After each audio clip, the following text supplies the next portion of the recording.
இந்த செஷனுக்கு வந்திருக்கிற கிருஷ்ண பக்தர்கள் அனைவருக்கும் என்னுடைய பணிவான வணக்கங்களை தெரிவித்துக் கொள்கிறேன். பிரேயர் சொல்லி இந்த செஷன் ஆரம்பிக்கலாம். ஓம் நமோ பகவதே வாசுதேவாய, ஓம் நமோ பகவதே வாசுதேவாய, ஓம் நமோ பகவதே வாசுதேவாய. ஓம் அஜ்ஞான திமிராந்தஸ்ய ஞானாஞ்சல சலாக்கியா சக்ஷுரும் மிலிதம் ஏன தஸ்மை ஸ்ரீ குரவே நமக. நமः ஓம் விஷ்ணுபாதாய கிருஷ்ணப்ரசாய பூதலே ஸ்ரீமதே பக்தி வேதாந்த ஸ்வாமிநிதி நாமினே. நமஸ்தே சரஸ்வதி தேவே கௌரவாணி பிரச்சாரிணே நிர்விசேஷ சூன்யவாதி பாஸ்யதா தேசதாரிணே.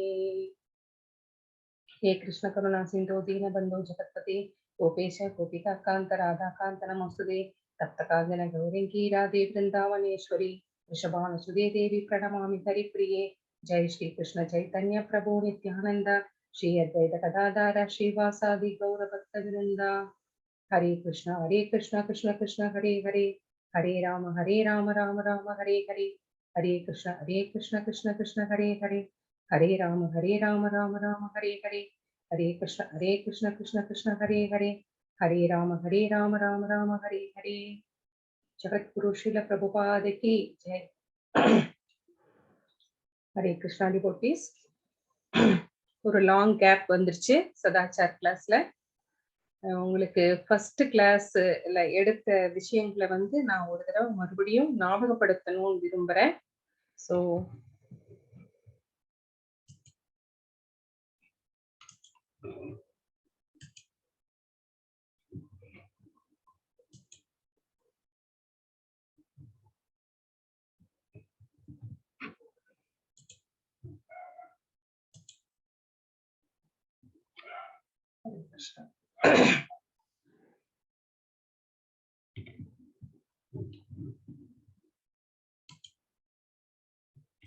कृष्ण कृष्ण कृष्ण कृष्ण हरे हरे, हरे राम राम राम हरे कृष्ण कृष्ण कृष्ण कृष्ण हरे हरे, हरे राम राम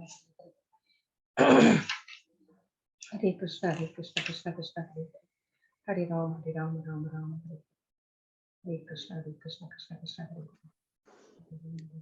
नमस्ते माताजी. हरे कृष्ण प्रभु जी. हरे कृष्ण माताजी. हरे कृष्ण प्रभु जी.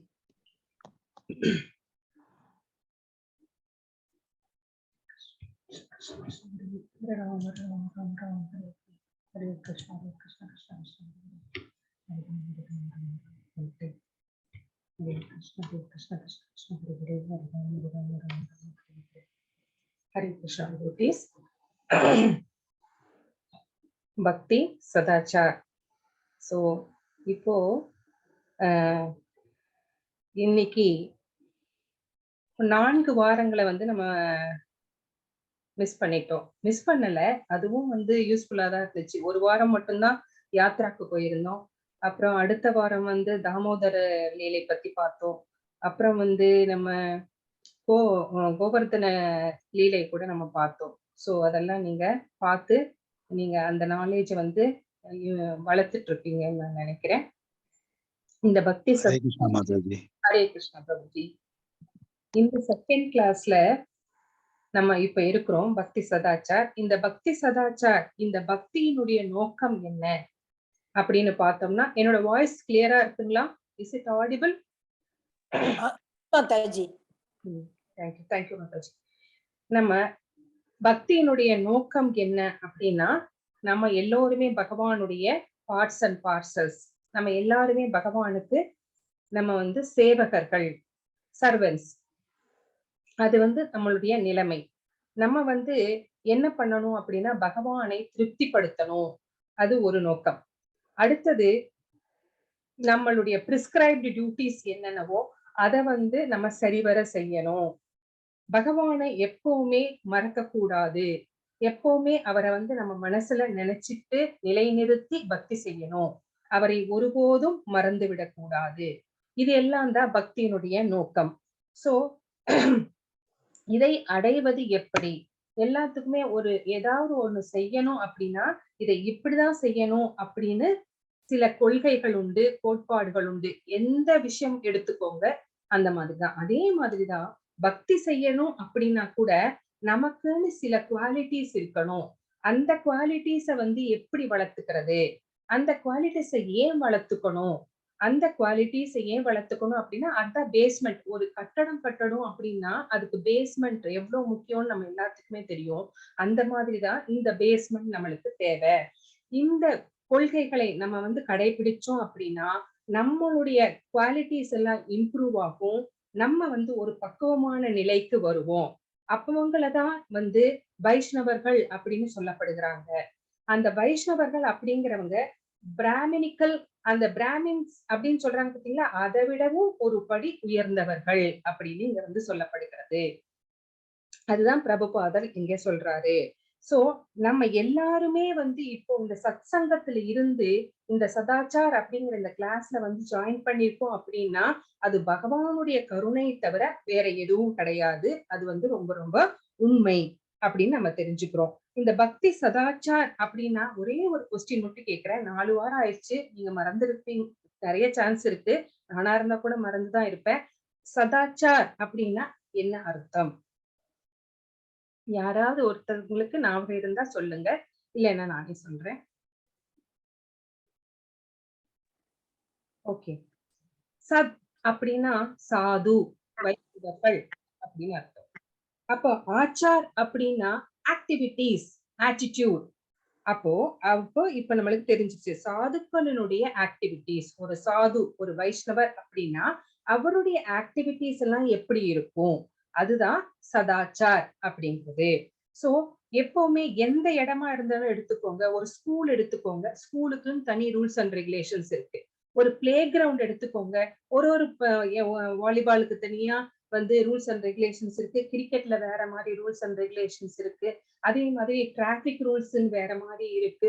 அந்த மாதிரி இடத்துக்கு தகுந்த மாதிரி நம்ம வந்து ரூல்ஸ் அண்ட் ரெகுலேஷன்ஸ வந்து நம்ம கடைபிடிக்கிறோம். அதே மாதிரிதான் பகவானை வழிபடணும் அப்படின்னா கூட ரூல்ஸ் அண்ட் ரெகுலேஷன்ஸ் இருக்கு. அதுவும் வைஷ்ணவர்களுக்கு அப்படின்னு ரூல்ஸ் அண்ட் ரெகுலேஷன்ஸ் இருக்கு. சோ நம்ம வந்து அதை ஃபாலோ பண்ணணும். we have to follow. ஏன் அப்படின்னா பேஸ்மெண்ட்டை பலப்படுத்திக் கொள்வதற்காக. சோ செழிப்பான மண் இருந்தாதான் பயிர் நன்கு செழித்து வளரும். அது நம்ம எல்லாத்துக்கும் தெரியும். அப்போ நல்ல மண்ணுல போடுற விதை எப்படி வந்து செழிப்பா வளருதோ அதே மாதிரிதான் நம்மளுடைய குவாலிட்டிஸ நம்ம வந்து இம்ப்ரூவ் பண்ணிக்கிட்டா நம்மளுடைய பக்தி நம்மளை வந்து ப்ரோக்ரஸ், அந்த பாதையிலே வந்து வெற்றி பாதையிலே நம்மை வந்து அழைத்து செல்லும், மிகுந்த பலனை தரும். அது கிருஷ்ணா கான்சியஸ் அப்படிங்கிறது கடமைக்கு செய்யற பக்தி கிடையாது. இது வந்து ஆழ்ந்து உணர்ந்து அனுபவித்து செய்யற பக்தி. சோ நல்ல குவாலிட்டிஸ், அதுக்கு என்ன வேணும்? பேஸ்மெண்ட் நல்லா இருக்கணும். அது பேஸ்மெண்ட் நல்லா இருக்கணும் அப்படின்னா ரூல்ஸ் அண்ட் ரெகுலேஷன்ஸ கண்டிப்பா ஃபாலோ பண்ணிதான் ஆகும். அப்போ பக்தியை வந்து நல்லா வளர்த்து கொள்ள முடியும். அப்போ எந்த மாதிரி பகவத்கீதை சொல்கிறது, பக்தியை நல்லா வளர்த்துக்கணும் அப்படின்னா எந்த மாதிரி செயல்கள் செய்ய வேண்டும் அப்படின்னு நம்மளுக்கு தெரிஞ்சிருக்கணும். எது நல்ல செயல்கள், எது கெட்ட செயல்கள், அதை தவிர்ப்பது எப்படி அப்படின்னு தெரிஞ்சுக்கணும். அப்படின்னா நம்மளுக்கு பக்தி சதாச்சார் தெரிஞ்சிருக்கணும். அதே மாதிரி தர்மத்தின் வழியில் நடக்க வேண்டும். சாஸ்திரங்கள் எல்லாம் என்ன சொல்கிறது அப்படிங்கிறதும் நம்மளுக்கு தெரிஞ்சிருக்கணும். நம்ம எந்த குணத்துல, எல்லாத்துக்கும் தெரியும் ஒரு மனுஷனுக்குள்ள 3 குணங்கள் வந்து டக் ஆஃப் வார் நடத்திக்கிட்டே இருக்கும். நம்மள வந்து தமோ குணத்துல இழுக்கும், நம்மள வந்து ரஜோ குணத்துக்கு இழுக்கும். ஆனா நம்ம என்ன பண்ணணும்? எல்லாத்தையும் விட்டுட்டு வெயிட்டேஜ் எங்க போடணும்? நம்ம சத்துவ குணத்துல இருக்கிறதுக்காக போடணும். சோ அப்போ ஒரு மனிதன் வந்து இந்த குணங்கள் எல்லாம் என்ன, இந்த குணங்கள் வந்து நம்ம எப்படி வந்து வசியப்படுத்துகிறது, நம்ம இதுகிட்ட இருந்து எப்படி மாட்டிக்காம தப்பிக்கிறது, நம்மளை எப்படி வந்து சத்துவ குணத்திலேயே வச்சிருக்கிறது அப்படிங்கறதெல்லாம் நம்மளுக்கு தெரிஞ்சிருக்கணும். சோ இதெல்லாம் தான் இங்க வந்து சொல்லப்பட்டிருக்கிறது. அதுதான இந்த உபதேசங்கள் எல்லாமே அர்ஜுனருக்கு மட்டும் பகவான் சொல்லல பகவத்கீதையில. இந்த உபதேசங்கள் முக்கியமா நம்மளுக்காகவும் தான் சொல்லப்பட்டிருக்கிறது. சோ நம்ம அதை வந்து கண்டிப்பா ஃபாலோ பண்ணி நம்ம பக்தியை வளர்த்துக்கணும். எப்படி வந்து ஏதாவது ஒரு நம்ம ஒரு கெசட் ஏதாவது வாங்குறோம்னு வச்சுக்கோங்களேன், ஒரு லேப்டாப் வாங்குறோம், ஒரு வீட்டுக்கு தேவையான ஏதாவது ஒரு பொருள் வாங்குறோம், டிவி, ஃப்ரிட்ஜ் என்ன வேணா இருக்கட்டும், அதுக்கு ஒரு மேனுவல் தராங்க இல்லைங்களா? அதை வந்து எப்படி ஆப்ரேட் பண்றது. அப்போ நம்மளுடைய இந்த மனித வாழ்க்கை, ஹியூமன் லைஃப் இந்த வாழ்க்கையை நம்ம எப்படி வாழணும் அப்படிங்கிறதுக்கான ஒரு மேனுவல் தான் இந்த சாஸ்திரங்கள், பகவத்கீதை. சோ இத நம்ம ஃபாலோ பண்ணணும் கண்டிப்பா. சோ நல்ல செயல்கள் அப்படின்னா எது நல்ல செயல், எது நல்ல குணம் அப்படிங்கறதெல்லாம் நம்ம தெரிஞ்சுக்கணும். அப்படின்னா இதெல்லாம் அந்த மேனுவலை நம்ம கண்டிப்பா படிக்கணும்.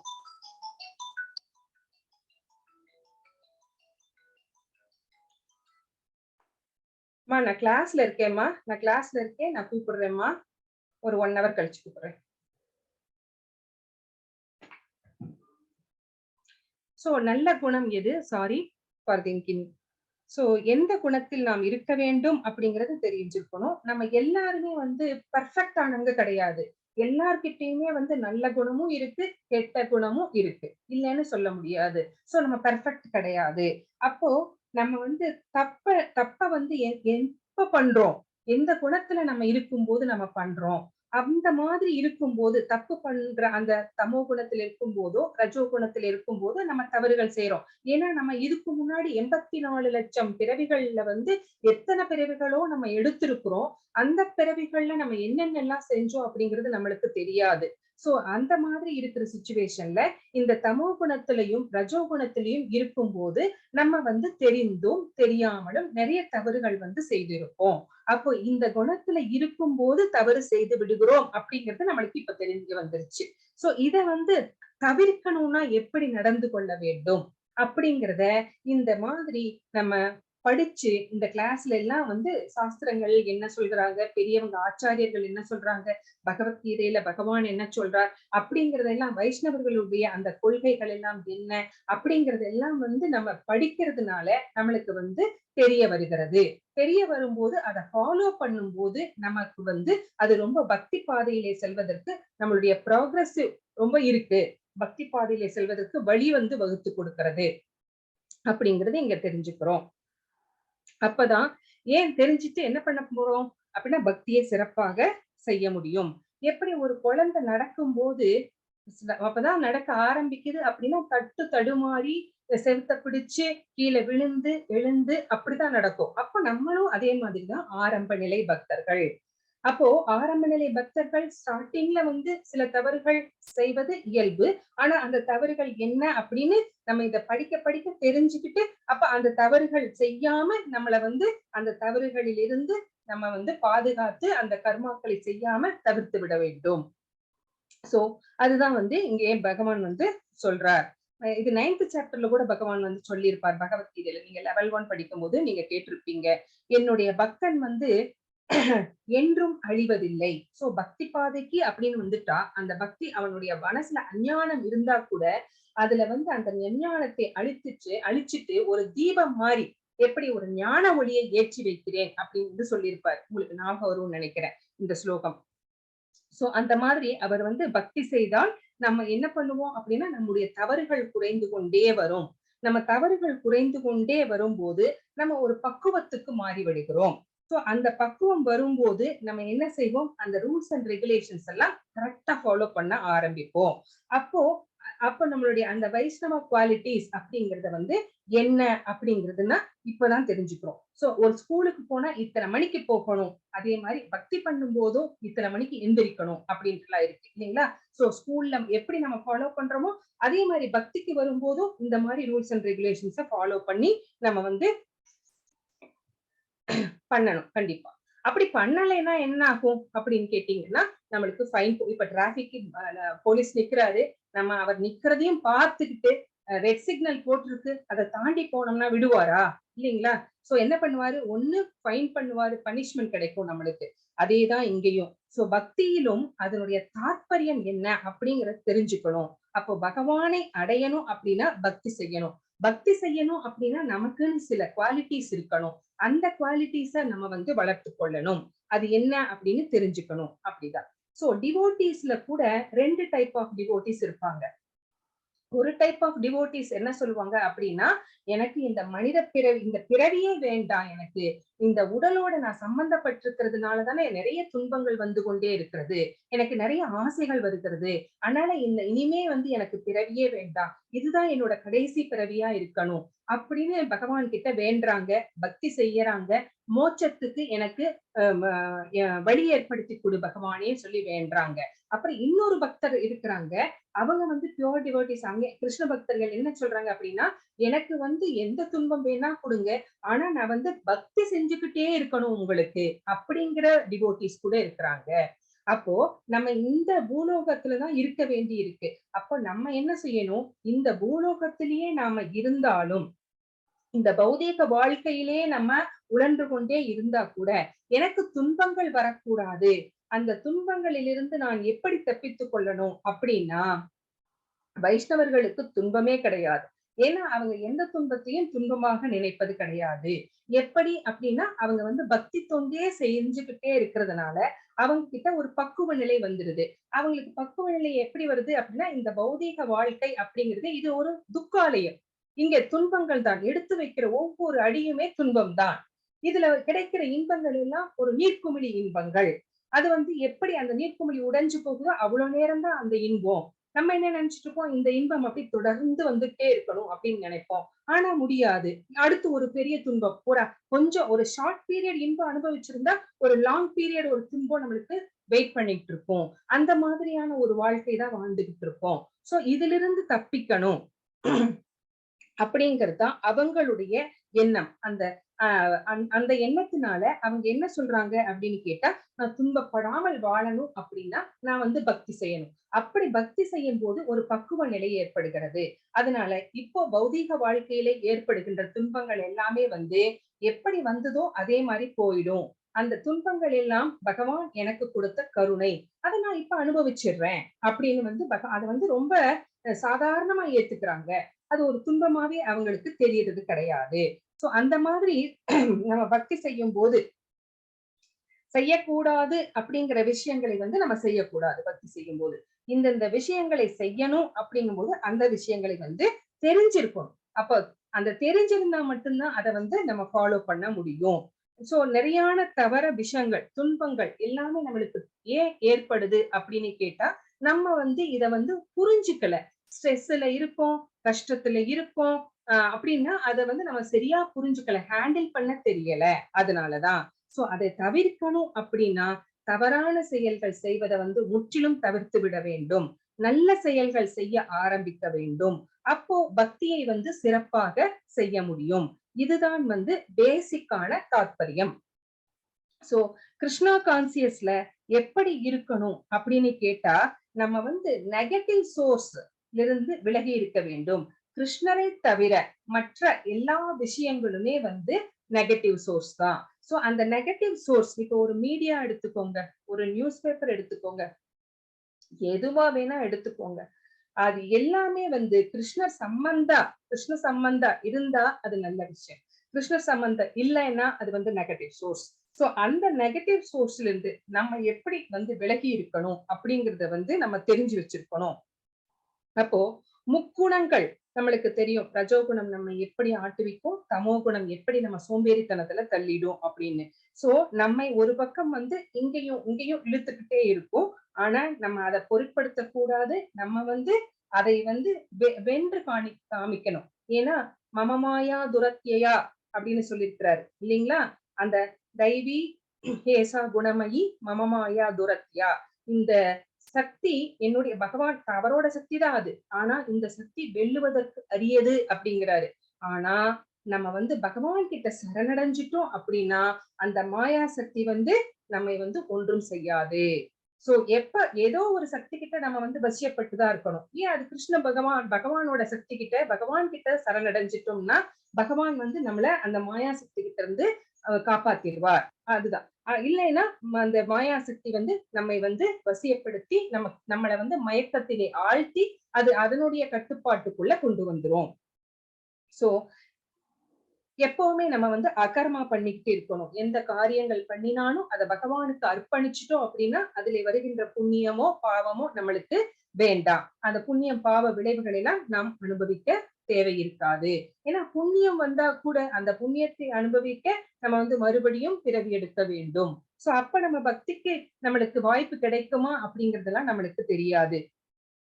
சோ இந்த மாதிரி நம்மளுடைய ஒவ்வொரு நிமிஷமே வாழ்க்கையில சேலஞ்சிங்கா தான் இருக்கு. சோ இந்த மாதிரி சேலஞ்சிங்கான ஒரு லைஃப தான் நம்ம வாழ்ந்துகிட்டு இருக்கிறோம். சோ சில சமயம் நம்மள லேசியா இருக்கும். நம்ம இன்னைக்கு 16 மாலை செய்யணுமா, நான் ஒரு 5 மாலை செய்யலையே, சரி நாளைக்கு பண்ணிக்கலாம் அப்படின்னு சொல்லிட்டு தள்ளி போடுவோம் லேசியா. அந்த மாதிரி நம்ம தள்ளி போடக்கூடாது. இன்னைக்கு செய்யணும் அப்படின்னா அதை இன்னைக்கே முடிக்கணும். சோ இது மாதிரி நம்ம தள்ளி போடுறதுனால அப்போ தமோ குணம் நம்மை ஆட்கொண்டிருக்கிறது அப்படின்னு அர்த்தம். சோ அப்போ அந்த தமோ குணத்துக்கோ ரஜோ குணத்துக்கோ இடம் கொடுத்துட்டோம் அப்படின்னா அதற்கேற்ற செயல்கள் செய்வோம். அதற்கேற்ற செயல்கள் செய்து கர்ம பந்தனத்திலே மாட்டிக்கொள்வோம். அந்த விளைவுகள், அந்த ஆக்ஷனுக்கு ரியாக்ஷன் இருக்கும், அதை நம்ம அனுபவிச்சுதான் ஆகணும். சோ இந்த கர்ம வினைகள் இந்த கர்ம வினை தான் எல்லாத்துக்குமே காரணமா இருக்குது. இந்த உலகத்திலேயே எடுத்துக்கோங்களேன். சில பேர் ரொம்ப சந்தோஷமா இருக்கிறாங்க, சில பேர் பேரும் புகழோட இருக்கிறாங்க, சில பேர் அவங்களுக்கு திறமைகள் இருந்தாலும் அவங்களுக்கு அங்கீகாரம் கிடைப்பது கிடையாது. சில பேர் நோயினால அவஸ்தைப்படுறாங்க, சில பேருக்கு பண கஷ்டம், சில பேருக்கு மன கஷ்டம். இந்த மாதிரி ஒவ்வொருத்தருக்கும் விதவிதமான கஷ்டங்கள்.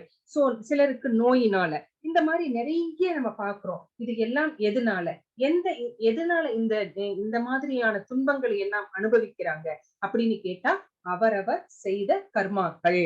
அந்த கர்மாக்கு எவ்வளவு பவர் இருக்கு அப்படிங்கறத நம்ம இதுல இருந்து தெரிஞ்சுக்கிறோம்.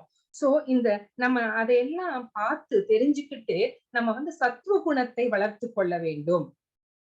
சோ இந்த மெட்டீரியல் வேர்ல்டுல சத்துவ குணத்தை நம்ம வளர்த்துக்கிட்டோம் அப்படின்னா நமக்கு வருகின்ற துன்பங்கள் குறைந்து விடும். சோ நமக்கு கஷ்டங்கள் வராது. அப்போ நம்ம கஷ்டங்கள் வரக்கூடாது அப்படின்னா நம்ம என்ன பண்ணணும் அப்படின்னா விகர்மா செய்வதை, விகர்மா அப்படின்னா என்ன, சாஸ்திரங்கள் எதையெல்லாம் செய்யக்கூடாது அப்படின்னு சொல்லியிருக்கோ அந்த செயல்களை செய்யக்கூடாது, அகர்மா செய்ய வேண்டும். எந்த செயல்கள் செய்தாலுமே அதை பகவானுக்கு அர்ப்பணிச்சுட்டு செய்யணும். காட் சென்டர்டா நம்ம எல்லா காரியங்களையும் செய்ய வேண்டும். அதுதான் பியோர் டிவோஷன். சோ அப்பதான் பியோர் டிவோட்டிஸ் கிருஷ்ணா கான்சியஸ்ல எப்பவுமே இருக்கணும் அப்படின்னா என்ன பண்ணணும் அப்படின்னா பகவானை மனதிலே நிலைநிறுத்தி இருக்க வேண்டும். சோ வைணவர்களுடைய குவாலிட்டிஸ் என்னென்ன அப்படிங்கறத பத்தி தெரிஞ்சிருக்கணும். அப்படி தெரிஞ்சுக்கிட்டு அதை ஃபாலோ பண்ணணும். சோ இந்த இன்ஸ்ட்ரக்ஷன்ஸ் எல்லாமே யார் யாருக்கு சொன்னது அப்படின்னு கேட்டீங்கன்னா பகவான் மகாபிரபு லார்ட் சைத்தன்யர் தான் இத சனாதன கோஸ்வாமிக்கு சொன்னார். உங்களுக்கு தெரியும் 6 கோஸ்வாமிகள் இருக்கிறாங்க. உங்களுக்கு கோஸ்வாமிகள் அப்படின்னா என்னன்னு தெரியும். கோஸ்வாமிகள் அப்படின்னா அவர்கள் மனத்தையும் தங்களுடைய 5 புலன்களையும் தங்களுடைய கட்டுப்பாட்டுக்குள்ள வச்சிருக்கிறாங்க.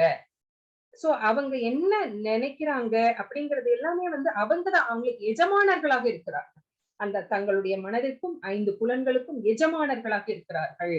அவர்கள் சொன்னபடிதான் அவங்களுடைய புலன்கள் மனசு எல்லாம் நினைக்கும், செயல்கள் எல்லாம் செய்யும், பேசும். அப்படி இருக்கிறவங்க அவங்களுக்கு பேர் தான் கோஸ்வாமிகள். அதாவது கோனா புலன்கள், சுவாமினா எஜமானர். சோ அந்த மாதிரி அவங்க என்னவா இருக்கிறாங்கன்னா அந்த புலன்களுக்கு அதிபதியாக, ராஜாவாக, எஜமானராக, தலைவர்களாக இருக்கிறார்கள். அப்படி நம்ம புலன்களை எல்லாம் நம்மளால கட்டுப்படுத்த முடியல. நம்ம எல்லாம் என்னது கோதாசர்களாக இருக்கிறோம். நம்முடைய புலன்கள் என்ன சொல்கிறதோ அதைதான் நம்ம செஞ்சுக்கிட்டு இருக்கோம். சோ அப்படியே ஆப்போசிட்டா அப்படி இருக்கிற அந்த கோஸ்வாமிகள் யார் யாரு அப்படின்னு கேட்டீங்கன்னா உங்களுக்கு யாருக்காவது ஞாபகம் வருதா? உங்களால யாராவது சொல்ல முடியுமா? ஹரே கிருஷ்ணா டிவோட்டீஸ்.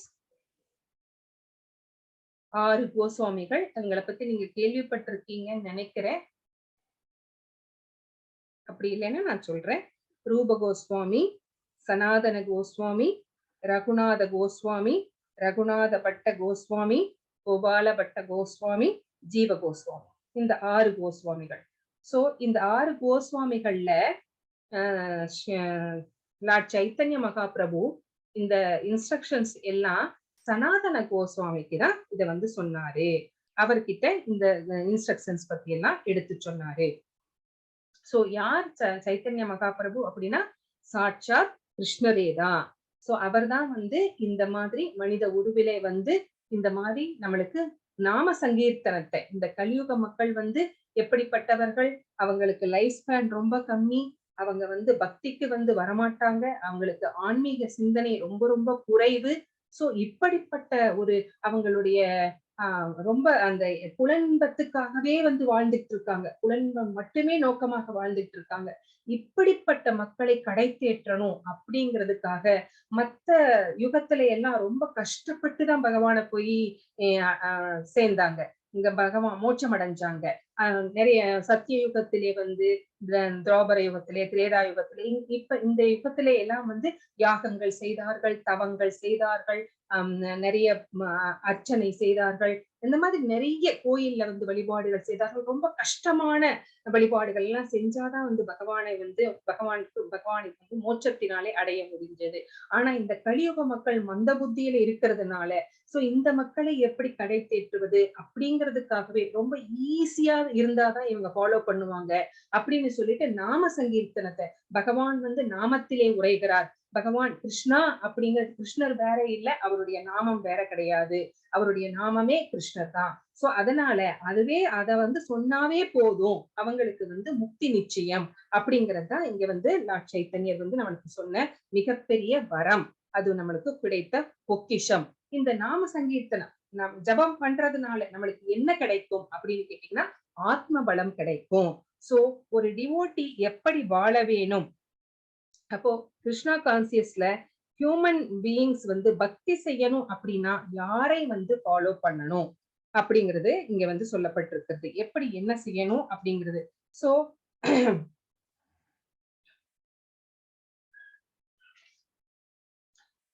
இது எங்க சொல்லிருக்கு அப்படின்னு கேட்டீங்கன்னா சைத்தன்ய சரிதாமிர்தம் மத்திய லீலையில கூட சொல்லப்பட்டிருக்கிறது. ஹரிபக்தி விலாஸ் அங்க கூட சொல்லப்பட்டிருக்கிறது. சோ இந்த மாதிரியான விவரங்கள் எல்லாம். சோ 84 லட்சம் பிறவிகள் எடுத்திருந்து அதுக்கப்புறமா நம்மளுக்கு மனித பிறவி கிடைச்சிருக்கு. அப்போ நம்ம இந்த மனசை ரொம்ப தூய்மையா வச்சுக்கணும்.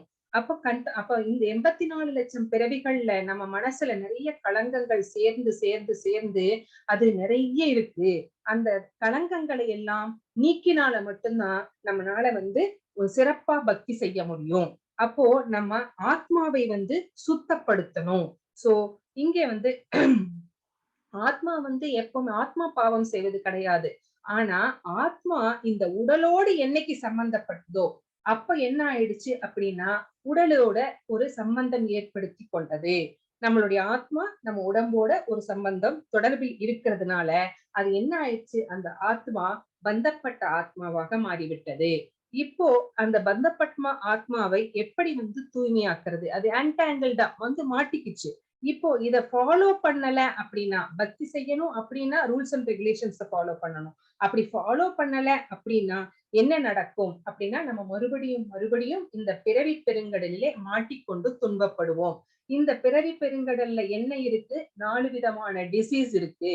அது மட்டும் கிடையாது, நம்ம 4 விதமான குறைபாடுகளோடையே பிறந்திருக்கிறோம். என்னென்ன குறைபாடுகள்?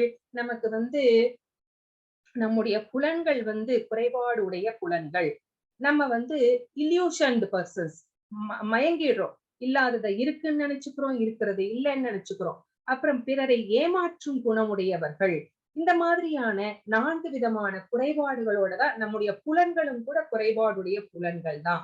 சோ ஏமாற்றும் குணம் உடையவர்கள். இந்த மாதிரி நிறைய விஷயங்கள் நமக்கு இருக்கு.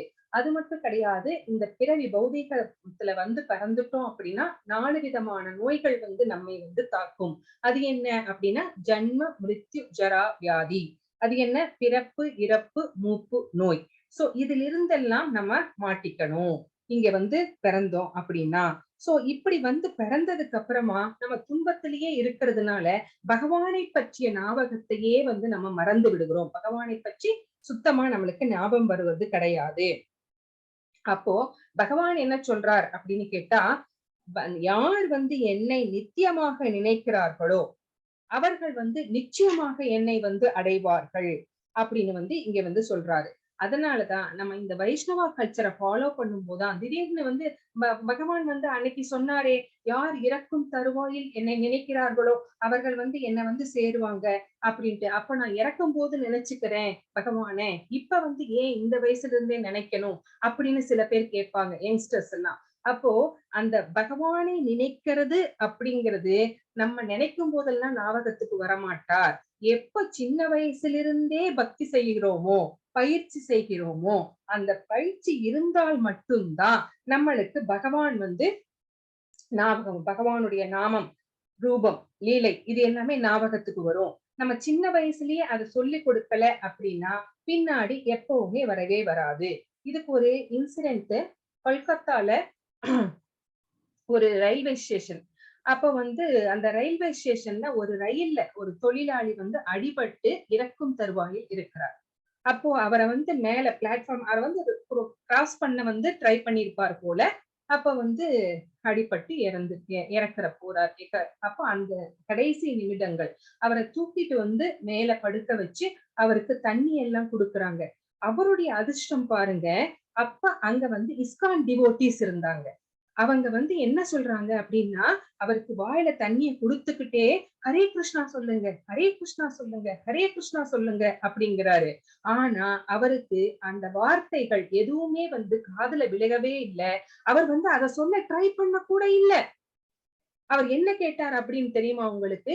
எனக்கு பீடி வேணும், எனக்கு பீடி வேணும் அப்படின்னு கேட்டார். இதுதான் நடந்தது. சோ நம்மளுக்கு பயிற்சி இல்ல அப்படின்னா பகவானுடைய நாமங்கள் கூட நம்ம வாயில வரவே மாட்டேங்குது. சோ அப்ப நம்ம என்ன பண்ணணும் அப்படின்னா, நமக்கு மிகப்பெரிய பொறுப்பு இருக்கிறது. நம்ம இப்ப இருந்தே நம்ம வீட்டுல இருக்கிற பேர குழந்தைங்களுக்கு எந்த குழந்தையா இருந்தாலும் சரி, பகவானுடைய நாமத்தை சொல்லி சொல்லி சொல்லி சொல்லி பக்தியை இப்ப இருந்தே சின்ன வயசுல இருந்தே அவங்களுக்கும் ஊட்டணும். நம்ம பண்றத பார்த்து குழந்தைங்க கத்துக்கணும். அந்த மாதிரி நம்மளுக்கு பயிற்சி இல்லைன்னா பகவானுடைய ஞாபகம் வராது. சோ என்னை நினைப்பவன் என்னை அடைவான் அப்படின்னு 8th சாப்டர்ல பகவான் சொல்லிதான் இருக்கிறாரு. ஆனாலும் அது பயிற்சியின் மூலம் நாம் அதை வளர்த்து கொள்ள வேண்டும். இப்ப குலசேகர ஆழ்வார் கூட என்ன சொன்னாருன்னு உங்களுக்கு தெரியும் இல்லைங்களா? எனக்கு நான் இப்ப உங்களுடைய நாமாக்களை சொல்லிக் கொண்டிருக்கிறேன். அப்போ எனக்கு வயசாயிடுச்சு அப்படின்னா எனக்கு தொண்டையில் கபம் அடைத்து கொள்ளும். அப்ப காது கேட்காது, என்னுடைய புலன்கள் எல்லாம் செயலிழந்து விடும். அப்புறம் கபம் அடைத்துக் கொள்ளும், என்னுடைய நினைவு மங்கிவிடும், எனக்கு என்னுடைய புலன்கள் வேலை செய்யாது. அப்படி இருக்கிற சமயத்துல நான் எப்படி உங்களுடைய நாமாவை சொல்ல முடியும்? அதனால பகவானே இப்ப நான் நல்லா இருக்கேன், உங்களுடைய நாமங்களை சொல்லிக் கொண்டிருக்கிறேன். அதனால நான் இப்பவே உங்களை சேரணும், இப்பவே நான் உயிர் விடணும், உங்களுடைய தாமரை பாதங்கள்ல என்னுடைய உயிரை விடணும் அப்படின்னு வேண்டிக்கிறாரு குலசேகர ஆழ்வார். சோ அந்த மாதிரி என்ன பண்ணக்கூடாது, நம்ம இந்த பஞ்சபூதங்களால் ஆன இந்த உடம்பு, அழியக்கூடிய இந்த அழியக்கூடிய உடம்புக்கு கொடுக்கக்கூடிய இம்பார்ட்டன்ஸ நம்மளுடைய அழியாத என்றும் நிரந்தரமான நம்முடைய ஆத்மாவுக்கு நம்ம தர்றதே கிடையாது. எப்படி அப்படின்னு கேட்டீங்கன்னா, ஒரு தங்க கூண்டுக்குள்ள ஒரு கிளி இருக்கு. நம்ம என்ன பண்றோம்? கிளிக்கு சாப்பாடு கொடுக்காம அந்த தங்க கூண்டை மட்டுமே தொடச்சு பளபளப்பா வச்சுட்டு இருக்கிறோம். இது ஸ்ரீல பிரபுபாதர் சொன்ன அனாலஜி. எப்படி நம்ம ஆத்மாவை கவனிக்காம இந்த உடம்பை மட்டுமே கவனிச்சுட்டு இருக்கோம் அப்படிங்கிறதுக்காக சொன்னாரு. சோ சோல் நித்தியமானது, இந்த ஆத்மா நித்தியமானது. நம்ம அதை பத்தி நினைக்கிறது கூட கிடையாது. அதற்கு என்ன தேவையோ அதை கொடுப்பதும் கிடையாது. அதனால இதையெல்லாம் தெரிஞ்சுக்கிறது மூலமா நம்ம இந்த ரூல்ஸ் அண்ட் ரெகுலேஷன்ஸ் என்ன அப்படின்னு ஃபாலோ பண்ணும்போது நம்மளுடைய சோல், அந்த ஆத்மா பக்தி மார்க்கத்திலே வருகிறது. அத பக்தி மார்க்கத்திலே கொண்டு வர முடிகிறது. இத nectar of devotion, Bhagavad Gita, Haribhakti Vilas, இந்த மாதிரி நிறைய இதுல இருந்து நம்ம படிச்சு தெரிஞ்சுக்க முடியும். இத பத்தி நிறைய பேசி இருக்கிறாங்க. சோ வைஷ்ணவர்களுடைய குவாலிட்டிஸ், அவங்களுடைய நேச்சர் என்ன, எல்லாம் எந்த புக்ல இருக்குது மாதாஜி? ஹரே கிருஷ்ண பிரபு. மாதாஜி நடத்துறது எந்த புக்கு பார்க்கணும்? இதுல எல்லாம் சொல்லப்பட்டிருக்குன்னு சொல்றேன். நெக்டர் ஆஃப் டிவோஷன்ல சொல்லப்பட்டிருக்கிறது, பகவத்கீதையில சொல்லப்பட்டிருக்கிறது, ஹரிபக்தி விலாஸ்ல சொல்லப்பட்டிருக்கிறது. மாதாஜி நடத்துறது எந்த புக்ல இருக்குன்னு கேட்டேன். மாதாஜி நடத்துறது நான் இப்ப நடக்கிறது புக்ல இருக்காது பிரபு. நான் மன்னிக்கணும் பிரபு. புக் எடுத்துக்கலாம்ன்றதா கேட்டேன், வேற ஒண்ணு இல்ல. புக் எதுவும் இல்ல. ஆனா ஒரு புக் உங்களுக்கு எல்லாம் கொடுத்தாங்க, அதுல இருக்கும் பிரபு. சரிங்களா? சோ அவர்களுடைய நேச்சர் என்ன, வைஷ்ணவர்களுடைய நேச்சர் என்ன? சோ எல்லா அவங்க அப்படின்னு கேட்டா, சோ ஒரு வைஷ்ணவர்கள் அப்படின்னா அவங்களுடைய குவாலிட்டிஸ் என்ன அப்படின்னு யாரையாவது உங்களுக்கு சொல்ல முடியுமா? அவங்களுடைய குவாலிட்டிஸ் எல்லாம் என்ன அப்படின்ட்டு?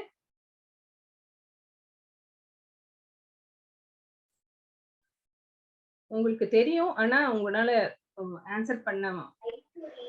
அதிகாலையில எந்திரிக்கிறது, பகவான துதிக்கிறது, எப்பவும் வந்து பகவான் அம்மாவை சொல்லிட்டே இருக்கிறது. இப்ப என்ன, நம்ம சமைச்ச உணவுகளை வந்து பகவானுக்கு படைச்சிட்டு நம்ம சாப்பிடணும். எந்த செயல் செஞ்சாலும் அது பகவானுக்கு வந்து இதை அர்ப்பணிச்சுட்டு நம்ம செய்யணும். ஹரே கிருஷ்ணா. Thank you devotees. எல்லாரிடமும் வந்து பகவான் இருப்பதை பார்க்கறாங்க, எல்லாரோட மனசுலயும். அது வந்து ஒரு நாயா இருக்கட்டும், ஒரு மனிதனாக இருக்கட்டும், நமக்குதான் வந்து இது நாய், இது பூனை, இது மனிதன் அப்படிங்கிற அந்த டிஸ்கிரிமினேஷன் எல்லாம் இருக்கு. ஆனா ஒரு வைஷ்ணவர்களுக்கு அந்த டிஸ்கிரிமினேஷன் கிடையாது. எல்லாரோட மனசுலயும் பரமாத்மா இருக்கிறார். அதனால எல்லார்கிட்டையும் கிருஷ்ணரை பாக்குறாங்க. ஏன்னா பரமாத்மா வேற, கிருஷ்ணர் வேற கிடையாது. அதனால அவங்களுக்கு சமமாக பாவிக்கிறார்கள். பண்டிதா சமதர்ஷினகா அப்படின்னு படிச்சிருப்போம் நம்ம லெவல் 1ல இல்லைங்களா? சோ அந்த மாதிரி சமமாக பாவிக்கின்றார்கள். அவர்களுக்கு வந்து என்வியஸ், அந்த பொறாம குணம் அப்படிங்கிறது சுத்தமா கிடையாது. சோ அந்த எல்லாமே வந்து பகவானுடைய சொத்து. அப்போ பகவானுடைய சொத்தை தான் நான் அனுபவிச்சுட்டு இருக்கிறேன். அப்ப எனக்குன்னு எந்த இதுவுமே கிடையாது. அப்போ எனக்கு வந்து பொறாமையே கிடையாது. வைஷ்ணவர்களுக்கு பொறாமையே கிடையாது. அவங்க வந்து பரதுக்க துக்கி அப்படின்னா மற்றவர்களுடைய கஷ்டத்தை கூட பார்த்து அவங்க வந்து ரொம்ப கஷ்டப்படுறாங்க. அவங்களுடைய துன்பங்களை பார்த்து இவர்களுடைய மனது வந்து ரொம்ப கஷ்டப்படுது. அந்த துன்பத்திலிருந்து அவங்களை எப்படி வெளியில கொண்டு வர்றது அப்படின்னு தான் அவங்க வந்து முயற்சி செய்கிறார்கள். அதுதான் பரதுக்க துக்கி. எப்படி வந்து வள்ளலார் சொல்வார் பாத்தீங்களா, வாடிய பயிரை கண்ட போதெல்லாம் வாடினேன் அப்படின்ட்டு. அந்த மாதிரிதான் அதுக்கு என்ன பண்ணணும் அப்படின்னு தான் பார்ப்பாங்க. அவங்களுக்கு மெட்டீரியல் டிசையர்ஸ் அப்படிங்கிறது எதுவுமே கிடையாது. இந்த பௌதீகத்துல எனக்கு இது வேணும் அது வேணும் அப்படிங்கிற ஆசைகள் எல்லாம் எதுவுமே கிடையாது. சாஸ்திரம் எதை செய்ய சொல்லுதோ அதை அப்படியே ஃபாலோ பண்ணுவாங்க. கிருஷ்ணர் சம்பந்தம் இல்லாத செயல்கள் எதிலுமே வந்து அவங்க வந்து கலந்து கொள்ள மாட்டார்கள். கிருஷ்ணர் ஒருத்தர் தான் முழு முதற் கடவுள் அப்படிங்கிறதுல அவங்களுக்கு அசையாத நம்பிக்கை இருக்கு. சோ இந்த மாதிரி அவங்க வந்து ஒரு மரத்தை விடவும் வந்து பொறுமையா, ஒரு புல்லை விட பணிவா வந்து அவங்க இருக்கிறாங்க. இது சிஷ்டாஷ்டகத்துல 3rd ஸ்டான்ஸால சொல்லப்பட்டிருக்கிறது இல்லைங்களா? சிஷ்டாஷ்டகம் சைத்தன்ய மகாபிரபுவால் சொல்லப்பட்ட 8 ஸ்லோகங்கள். அதை நீங்க படிச்சு பாத்தீங்கன்னா தெரியும். அது வந்து ஒரு பக்தன் எப்படி இருக்கணும், ஒரு வைஷ்ணவர் எப்படி இருக்கணும், மரத்தை விட பணிவாகவும், மரத்தை விட பொறுமையா, புல்லை விட பணிவா இருக்கணும் இல்லைங்களா? புல்ல வந்து நம்ம எத்தனை பேர் செருப்பு காலில வெறும் காலில நடந்து போய்கிட்டு வந்துட்டுதான் இருக்கும். என்னைக்காவது அது ஏதாவது சொல்லியிருக்கா? சொன்னது கிடையாது இல்லைங்களா? அது பேசாமதான் இருக்கு. அதே மாதிரி மரம் இருக்கு, மரத்து மேல நாய் ஒண்ணுக்கு போகுது, அதோடைய பிரான்சஸ் எல்லாம் வெட்டுறோம், என்னென்னமோ பண்றோம். ஆனா வந்து அதனால ஒண்ணுமே பண்ண முடியாது, அது எதிர்ப்பு தெரிவிக்காது இல்லைங்களா? அது வந்து தனக்கு எல்லா நன்மைகளையும் நமக்கு கொடுத்துக்கிட்டேதான் இருக்கு. ஒரு எந்த மரமா எடுத்துக்கோங்க, வாழை மரம் எடுத்துக்கோங்க, அதனுடைய வேர், அதனுடைய இதை வந்து பூ கட்டுறதுக்கு பயன்படுத்துறோம், உள்ள இருக்கிற தண்டு சமையலுக்கு பயன்படுத்துறோம் இல்லைங்களா? இலைய வந்து சாப்பிடறதுக்கு பயன்படுத்துறோம், அந்த காயை வந்து நமக்கு சமைக்கிறோம், பழத்தை சாப்பிடுறோம். இந்த மாதிரி எல்லா பலன்களையும் நமக்கு தந்து கொண்டேதான் இருக்கிறது. அந்த மாதிரிதான் ஒரு பக்தன் வந்து இருக்கணும் அப்படின்னு வந்து சொல்லப்பட்டிருக்கிறது. ரொம்ப ரொம்ப ரொம்ப பொறுமையா இருப்பாங்க, பணிவா இருப்பாங்க. அப்புறம் வந்து அவங்க பிரசாதம் மட்டுமே சாப்பிடுவாங்க, வெளியில எங்கேயும் சாப்பிட மாட்டாங்க. அப்படியே பிரசாதம் இருந்தா கூட மத்தவங்களுக்கு எல்லாம் கொடுத்துட்டு அதுக்கப்புறம் தான் மத்த பக்தர்களுக்கு கொடுத்துட்டு தான் சாப்பிடுவாங்க. நமக்கெல்லாம் வந்து நம்ம நினைக்கிறது ஒண்ணு, நம்ம சொல்றது ஒண்ணு, நம்ம செய்யறது ஒண்ணு. ஆனா வைஷ்ணவர்களுக்கு அவர்களுடைய எண்ணம், சொல், செயல் எல்லாமே வந்து ஒரே மாதிரியா இருக்கும். என்ன நினைக்கிறாங்களோ அதுதான் சொல்லுவாங்க, என்ன சொல்றாங்களோ அதை மட்டும்தான் செய்வாங்க. எல்லாமே ஒண்ணு, நம்மள மாதிரி வேற வேற மாதிரி இருக்காது. சோ தர்ம வழியில அவர்களுக்கு நடக்கிறதுனால, இந்த மாதிரி ரூல்ஸ் அண்ட் ரெகுலேஷன்ஸ் எல்லாம் ஃபாலோ பண்றதுனால அவங்களுக்கு துன்பம் அப்படிங்கிறதே எதுவும் இல்லை. சோ அந்த துன்பம் ஏதாவது இருந்தா கூட அது பகவானுடைய கருணை அப்படின்னு அவங்க பொறுத்துக்குவாங்க. இந்த உலகத்திற்கு எனக்கு எதுவுமே வேண்டாம், என்ன வேணும் அப்படின்னு கேட்டா, இது தற்காலிகமான உலகம், இது டெம்பரவரி, இங்க இருக்கிற எல்லாமே டெம்பரவரி தான், தற்காலிகமானதுதான். அப்ப இதிலிருந்து வாங்கி நான் என்ன பண்ண போறேன், அதனால இங்க இருக்கிற எதுவுமே எனக்கு வேண்டாம் அப்படின்னு சொல்லிடுவாங்க. சோ அதனால அந்த 4 டிசீஸ் என்னென்ன, ஜன்ம மிருத்யு ஜரா வியாதி இல்லைங்களா, இதிலிருந்து வருகிற துன்பங்கள் எல்லாமே அவர்களுக்கு கிடையாது. சோ இந்த பிறவியே போதும், இனிமேல் பிறவி வேண்டாம் என்று அவங்க இருப்பாங்க. சோ இந்த இன்ஸ்ட்ரக்ஷன்ஸ் எல்லாம் நம்ம எப்படி ஃபாலோ பண்ண போறோம், இதுதான் இன்ட்ரோடக்ஷன். நம்ம ஆல்ரெடி பார்த்ததுதான், நீங்க மறந்து போயிருப்பீங்கிறதுனால இதை ரீகேப்பா சொன்னேன். இந்த இன்ஸ்ட்ரக்ஷன்ஸ் எல்லாம் நம்ம எப்படி ஃபாலோ பண்ண போறோம்.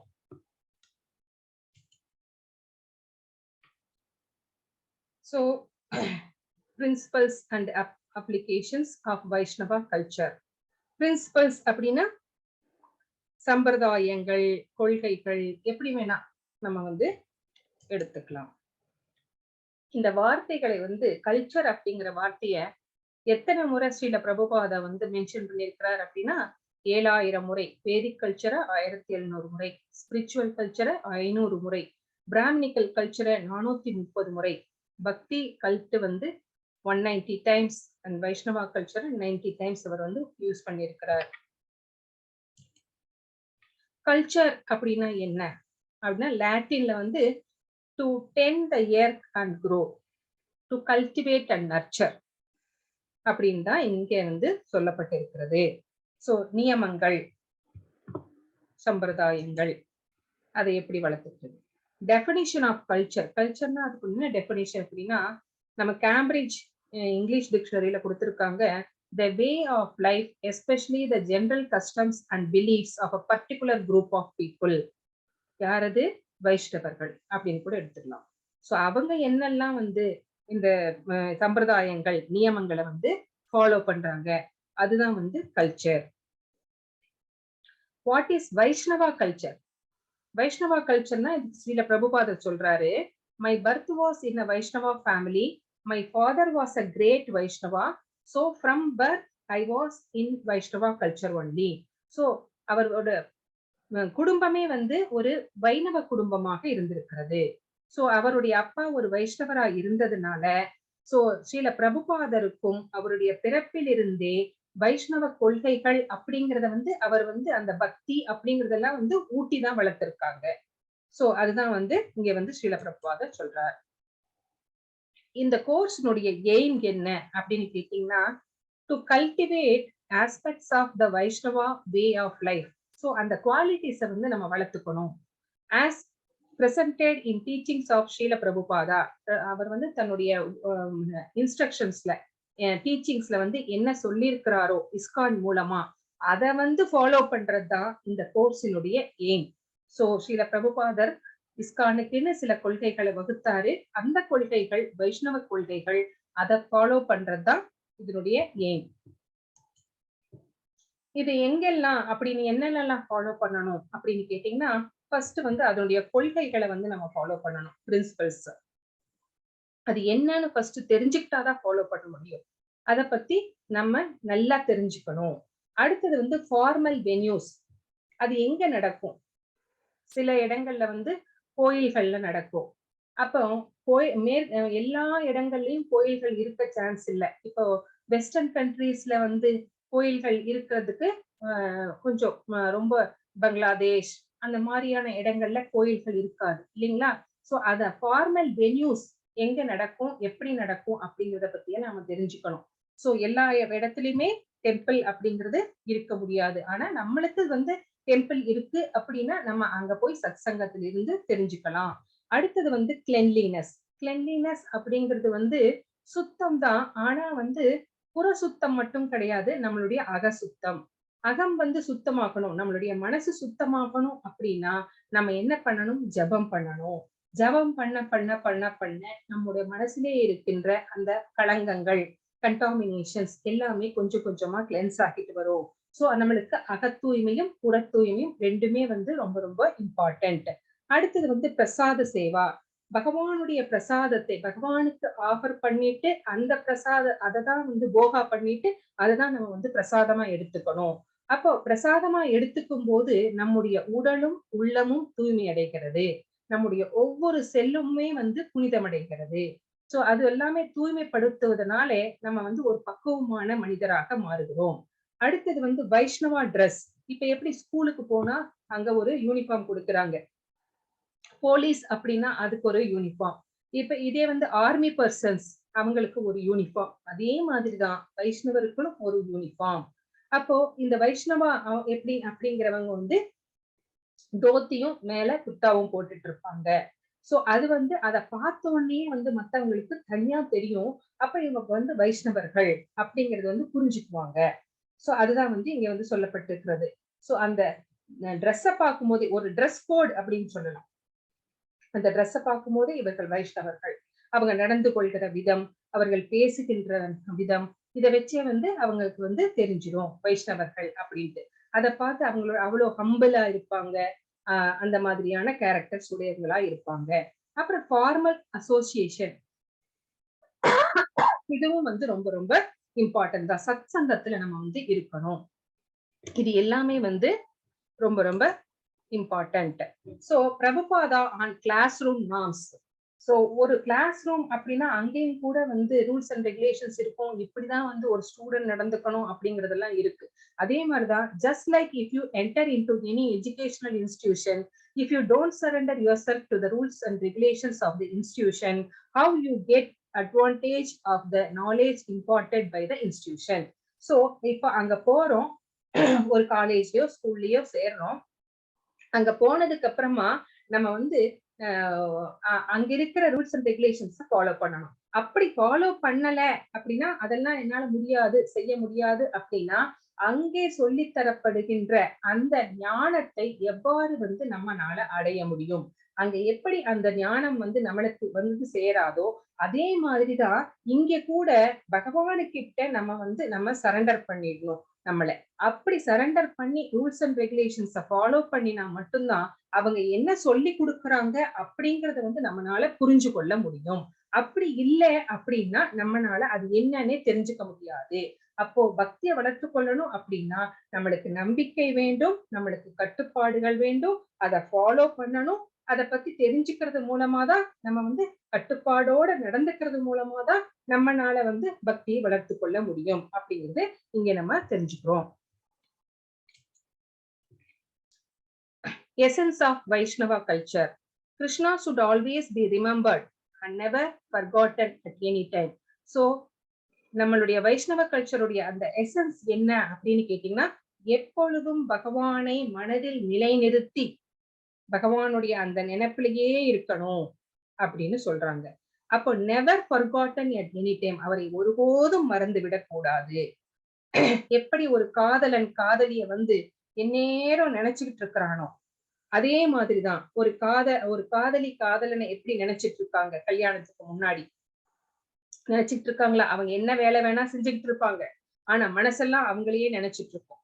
அதே மாதிரிதான் ஒரு இளம் தாய், அப்ப அவங்க வந்து ஆபீஸ்க்கு போயாச்சு, ஒரு லீவ் முடிஞ்சு, அப்ப என்ன நினைச்சிட்டு இருப்பாங்க? வேலை செஞ்சுக்கிட்டே தான் இருப்பாங்க, ஆனா நினைப்பெல்லாம் குழந்தை மேலதான் இருக்கு.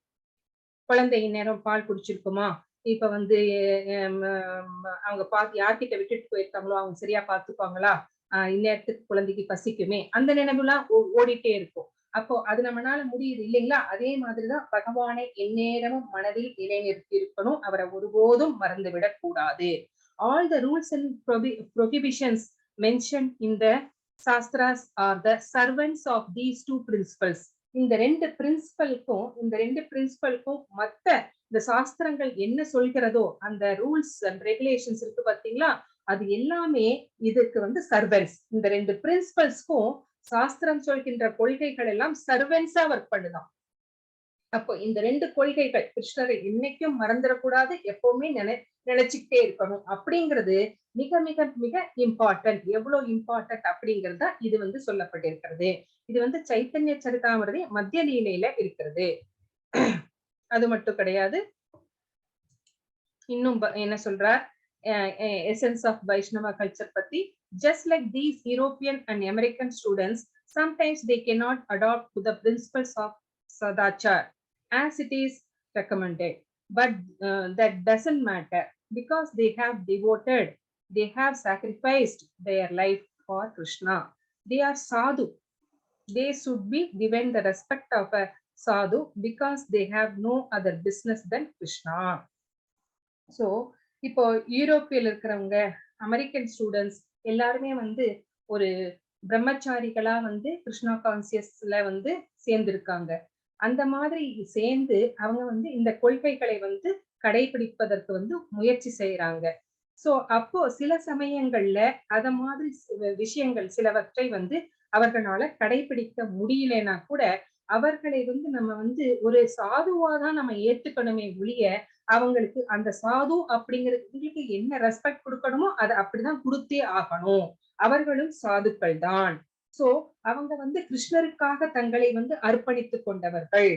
அதனால அவங்களுக்கு சாதுக்களுக்கு என்ன மரியாதை நமக்கு தரணுமோ அதை கண்டிப்பா கொடுக்கணும் அப்படின்னு வந்து இங்க வந்து ஸ்ரீல பிரபுபாதர் வந்து சொல்றார். அவங்க சில சமயம் வேற ட்ரெஸ் கூட போட்டிருக்கலாம். அவங்க என்ன வந்து இந்த மாதிரி எல்லாம் ட்ரெஸ் பண்ணிருக்காங்க, கலர் ட்ரெஸ் எல்லாம் போட்டிருக்காங்க, காவிதானே கட்டணும் அப்படிங்கிற மாதிரி எல்லாம் நம்ம வந்து அவங்களுக்கு கொடுக்க வேண்டிய மரியாதையை கொடுத்தராம இருந்துடக்கூடாது. So time and place. Time and place அப்படின்னா தேச கால விபாகவித். சோ தேசத்துக்கு ஏற்ற மாதிரி காலத்துக்கு டைம் அண்ட் பிளேஸ், நேரம் இடம், இடம் பொருள் அறிந்து நடந்துக்கணும் அப்படின்னு சொல்றாங்க பாத்தீங்களா, அந்த கால நேரத்துக்கு ஏத்த மாதிரி. So there are different climates and situations in different parts of the world, and if one has to discharge his duties to preach the message of the Lord, he must be expert in adjusting things in terms of the time and place. So அவங்க காலத்திற்கு ஏற்ப இடத்திற்கு ஏற்ப preach பண்றாங்க பாத்தீங்களா, அவங்க adjust பண்ணிக்கணும். ஏன்னா டிஃப்ரெண்ட் கண்ட்ரீஸ்ல டிஃப்ரெண்ட் கிளைமேட் இருக்கும் இல்லைங்களா. இப்ப நம்மளுக்கு நைட்டா இருந்தா அமெரிக்கால பகலா இருக்கலாம். சோ அந்த மாதிரி கிளைமேட் சேஞ்சஸ் எல்லாம் இருக்குது. அதுக்கு ஏத்த மாதிரி நம்மளுடைய அந்த ப்ரீச்சிங்க வந்து அதுக்கு ஏத்த மாதிரி மெசேஜஸையும் வந்து நம்ம என்ன பண்ணணும், நம்ம அந்த ப்ரீச்சிங் டைம், டியூட்டி இதெல்லாம் வந்து சரிவர வந்து நம்ம ஃபாலோ பண்ணணும். அதுக்கு ஏத்த மாதிரி நம்மளும் வந்து மாற்றி அமைத்துக் கொள்ள வேண்டும் அப்படின்னு தான் இங்க வந்து சொல்லப்பட்டிருக்கிறது. சோ சில இடங்கள்ல வந்து கோயிலே இருக்காது. இப்ப பங்களாதேஷ் அந்த மாதிரி இடங்கள்ல வந்து கோயில் இருக்காது. அப்போ என்ன பண்ணுவாங்க அப்படின்னா ஒரு பெரிய இடத்துல நாம்ஹட்டா அப்படின்னுவாங்க, அத ஒரு பெரிய ஒரு ஹாலை எடுத்துக்கிட்டு அங்க வந்து அவங்க சத் சங்கத்தை அமைச்சுக்கிட்டு அங்க அவங்க வந்து பக்தி செய்யற அந்த விஷயங்கள் எல்லாம் வந்து பண்ணிட்டு இருப்பாங்க. கோயிலா நினைச்சு பகவானுடைய ஒரு படம் வச்சு அவங்க வந்து பண்ணிட்டு இருப்பாங்க. அப்போ இது கோயில் இல்லையே அப்படின்னு நம்ம கேட்க முடியாது. காலத்துக்கு ஏற்ப தேசத்துக்கு ஏற்ப நம்ம அதுக்கேத்த மாதிரி கொஞ்சம் சேஞ்சஸ் நம்ம பண்ணிக்கத்தான் வேணும். அதுதான் இங்க வந்து சொல்றாரு.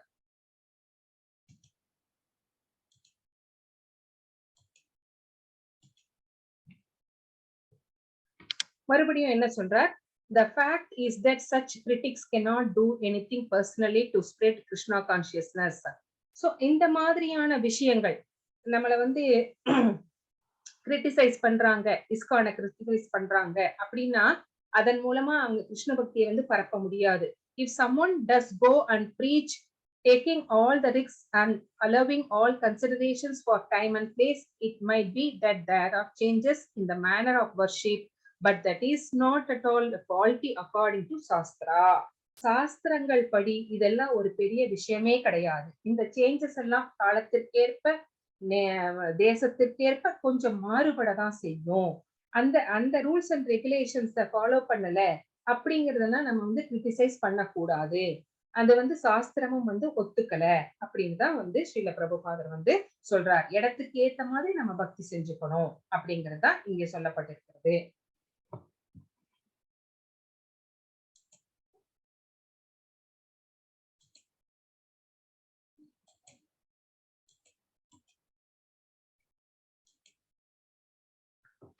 ஓகே.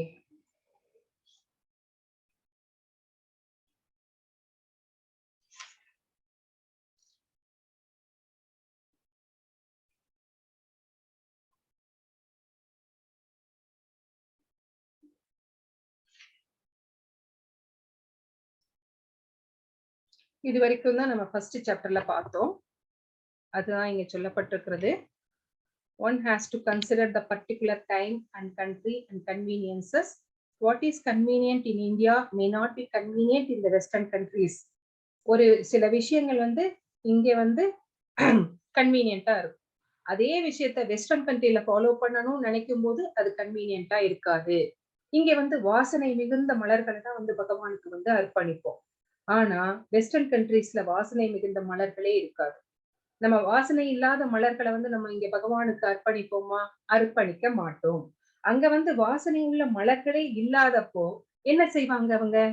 அங்க என்ன இருக்கோ அததான் வந்து என்ன பண்ணுவாங்க அப்படின்னா, அந்த வாசனை இல்லாத மலர்கள் எல்லாம் கொண்டு வந்து வச்சு அதுல பர்ஃப்யூம் அடிப்பாங்க. பர்ஃப்யூம் அடிச்சுட்டு அதுக்கப்புறம் பகவானுக்கு அர்ப்பணிப்பாங்க. அது வந்து அது வந்து கிரிட்டிசைஸ் பண்ணக்கூடாது இல்லைங்களா? அங்க என்ன இருக்கோ அதை வச்சு அவங்க வந்து பக்தி பண்றாங்க. Those who are not actually in the line of acharyas or who personally have no knowledge of how to act in the role of acharya unnecessarily criticize the activities of the ISKCON movement. யார் வந்து உண்மையான ஆச்சாரியர்கள் இல்லையோ, அதாவது அந்த டிசிப்ளிக் சக்சஷன்ல வராதவர்கள் யாரோ அவங்கதான் இந்த மாதிரி எல்லாம் வந்து கிரிட்டிசைஸ் பண்றாங்க இந்த மாதிரி அன்னெசரியா. சோ இஸ்கானை பத்தி சோ மத்தவங்க யாரும் வந்து இந்த மாதிரி கிரிட்டிசைஸ் பண்றது கிடையாது. அதுதான் வந்து இந்த இடத்துல சொல்லப்பட்டிருக்கிறது. The fact is that such critics cannot do anything personally to spread Krishna consciousness. If someone does go and preach, நம்ம இது ஆல்ரெடி பார்த்துட்டோம்.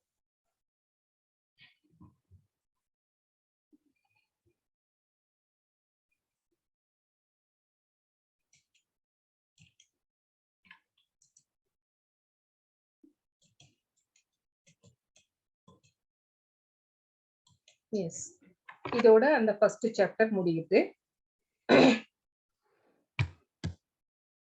நம்ம அந்த செகண்ட் சாப்டரை நம்ம நாளைக்கு பார்ப்போம். இது வரைக்கும் டைம் அண்ட் பிளேஸ் வரைக்கும் அந்த ஃபர்ஸ்ட் சாப்டர்ல நம்ம பார்த்தோம். அதே தான் உங்களுக்கு நான் ரீகேப்லயும் இப்ப நான் சொல்லியிருக்கேன். நம்ம நெக்ஸ்ட் கிளாஸ்ல இருந்து நம்ம புதுசா பக்தி சால்தாச்சார்ல என்ன வந்து பார்க்க போறோம் அப்படின்னு நம்ம பார்க்கலாம்.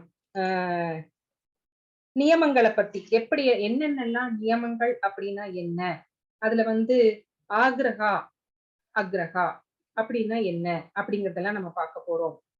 சில பேர் வந்து அந்த ரூல்ஸ் அண்ட் ரெகுலேஷன்ஸ் வந்து ஃபாலோ பண்றதுக்கு ரொம்ப ஈகரா இருப்பாங்க. சில பேர் வந்து அந்த ரூல்ஸ் அண்ட் ரெகுலேஷன்ஸை ஃபாலோ பண்றதுக்கு அவ்வளவு விரும்ப மாட்டாங்க. அது எல்லாம் என்னென்ன அப்படிங்கறத வந்து நம்ம விரிவா வந்து நம்ம பார்க்க போறோம். சோ நம்ம இப்ப இது வரைக்கும் தெரிஞ்சுக்கிட்டதுல இருந்து என்ன அப்படின்னு கேட்டீங்கன்னா, இந்த பக்தி சதாச்சார் அப்படிங்கிற அந்த நோக்கம் என்ன, வைஷ்ணவனுடைய குவாலிட்டிஸை வந்து தெரிஞ்சுக்கிறது. அவங்க வந்து எப்பவுமே வந்து அந்த 4 ரெகுலேட்டிவ் பிரின்சிபல்ஸை வந்து ஃபாலோ பண்ணுவாங்க அப்படிங்கிறது தெரிஞ்சுக்கிட்டோம். அவங்க வந்து எல்லாரையுமே வந்து சமமாக பாவிக்கக்கூடியவர்கள். அவங்க எல்லா உயிரினத்திலும் டிஸ்கிரிமினேஷன்ஸ் பார்க்கறது கிடையாது. அவங்களுக்கு மெட்டீரியல் டிசையர்ஸ் கிடையாது. அவங்க வந்து பரதுக்க துக்கி. அவங்க வந்து அவங்க பொறாமை அப்படிங்கிற குணம் அவங்களுக்கு சுத்தமா இருக்கவே இருக்காது. சோ இந்த மாதிரி நிறைய குவாலிட்டிஸ் எல்லாம் சேர்ந்ததுதான் வந்து வைஷ்ணவர்களுடைய கல்ச்சர். அவங்க வந்து எப்படியெல்லாம் வந்து எந்தெந்த மாதிரியான ரூல்ஸ் அண்ட் ரெகுலேஷன்ஸை வந்து ஃபாலோ பண்ணணும், அவங்களுடைய ட்ரெஸ் எப்படி இருக்கணும், அவங்க வந்து தங்களுடைய உடம்பை எப்படி, இந்த உடம்பு அப்படிங்கிறது நம்மளுக்கு எதுக்கு கொடுத்திருக்காங்க அப்படின்னா பகவானுக்கு பக்தி செய்வதற்காக கொடுத்திருக்காங்க. அப்போ இது வந்து ஒரு டெம்பிள். இந்த டெம்பிளை வந்து எப்படி நம்ம வந்து அலங்காரமா வச்சுக்கணும், இந்த டெம்பிள்ல வந்து நம்ம எப்படி நம்ம திலக் போட்டுக்கணும், இந்த உடம்பு கிடையாது இது இப்ப டெம்பிள், இது எப்படி அலங்கரிக்கணும், நம்ம அழகா திலக் போட்டுக்கிறது, கழுத்துல வந்து துளசி மாலை வந்து அணிந்து கொள்வது, அப்புறம் வந்து இந்த மாதிரி என்ன என்ன ட்ரெஸ் கோட் சொல்றாங்களோ அதை ஃபாலோ பண்றது, ஹம்பிளா இருக்கிறது, மத்தவங்க கிட்ட இருந்து மரியாதையை எதிர்பார்க்காம இருக்கிறது, அவங்க நம்மளை மதிச்சாலும் மதிக்கலைனாலும் அவங்களை எப்பவும் போல நடத்துறது, அவங்க ஹரே கிருஷ்ணா சொல்லட்டும் அப்படின்னு வெயிட் பண்ணாம நம்மளாம் அப்படிதான் வெயிட் பண்ணுவோம் இல்லைங்களா?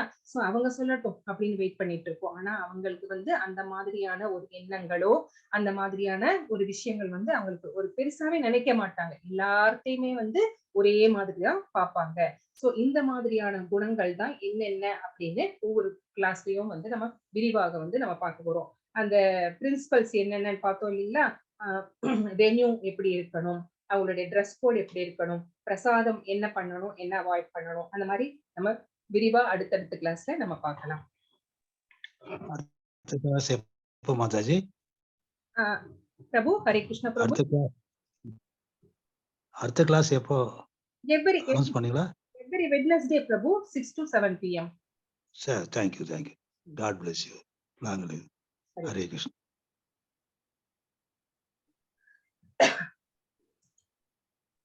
ஹரே கிருஷ்ணா மாதாஜி. ஹரே கிருஷ்ணா மாதாஜி.